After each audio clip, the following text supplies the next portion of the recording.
Bonjour à tous et à toutes et j'espère que vous portez bien, peu importe la partie du monde dans laquelle vous me regardez. Je m'adresse à toi, supporter du Real de Madrid. Oui, le Real de Madrid a joué son dernier match de préparation hier face à la modeste équipe de Tyrol.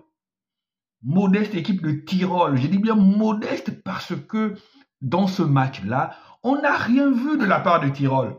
Tyrol n'a même pas inquiété le Real de Madrid un peu, n'a même pas fait semblant. Dans ce match-là, le Real s'est imposé sur le score de 4-0, les gars. Oui, but de Militao à la 10e minute, double de Kylian Mbappé, qui continue de se lancer de buteur, et un but de Rodrigo. Et à part ça, on va dire quoi? Il n'y avait rien.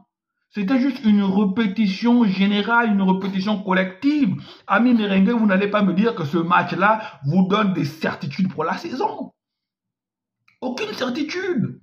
Vous avez répété vos gammes, oui, pressing haut, toute l'équipe est au diapason. D'ailleurs, les notes de tous les joueurs tournent autour de 4-4-50. Hein. Oui, pressing haut, récupération rapide, pression sur l'adversaire, dédoublement de fonction. J'ai vu un excellent Tchouaméni. La défense a tenu, mais c'est normal que la défense puisse tenir face à des attaquants de Tyrol, les gars. Tyrol. Vous n'allez pas me dire que ce match-là vous a donné des indications.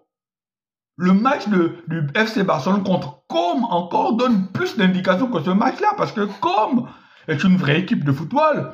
Com est un vrai sparring partenaire. Mais Tyrol, les gars, avant ce match-là, je ne savais même pas que cette équipe-là existait.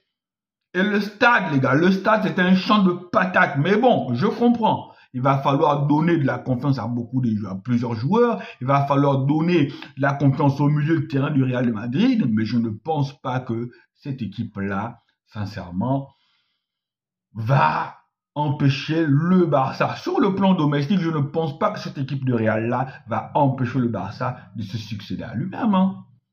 Et même derrière, s'il y a un Atlético Madrid un peu plus sérieux, parce que le plus souvent, Atlético Madrid, lorsqu'elle rencontre les grands frères, se chie dessus. Mais un Atlético Madrid un peu plus sérieux, Atlético Madrid termine deuxième devant ce Real-là. Hein. Sincèrement, termine deuxième devant ce Real-là. C'est un Real faible. Et ce n'est pas la venue de Oysen, ce n'est pas la venue de Trent Alexander-Arnold, ce n'est pas la venue de Carreras qui va changer la donne. Il aurait fallu recruter en milieu de terrain parce qu'il va toujours manquer ce joueur-là. Peut-être que, bon, cette saison, peut-être que Tchouaméni va être replacé parce que Tchouaméni a toujours été baladé entre plusieurs postes. Il n'a jamais occupé vraiment son poste de prédilection dans ce Real-là. Peut-être qu'en replaçant Tchouaméni à ce poste-là, peut-être que ça va stabiliser. Mais est-ce que Tchouaméni a la même qualité de patte que Toni Kroos? J'en doute. Donc moi, je me dis, ce match-là, voilà, 4-0, c'est bien pour la confiance. C'est bien pour bien débuter la Liga. Mais on sait que le Real Madrid, même avec cette équipe-là, est supérieur à plusieurs équipes de Liga. Maintenant, le vrai baromètre, c'est lorsqu'on va arriver au Classico. Parce que tous les Classicos de cette année, on a bien vu que le FC Barcelone était 2 crans au-dessus. Là, on veut voir. Moi, je me disais que le Real aurait reconstruit une équipe un peu plus compétitive pour venir contrecarrer les velléités de suprématie du FC Barcelone. Mais non, amis barcelonais, on peut dormir tranquille sur le plan domestique. Au niveau national, je ne parle pas de l'Europe parce que moi, je me suis donné pour mission que cette année-ci, en ce qui concerne la Ligue des Champions, je ne m'extasie pas pour le FC Barcelone.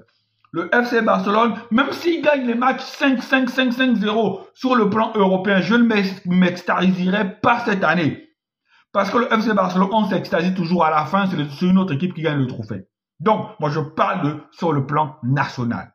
Le FC Barcelone reste au-dessus.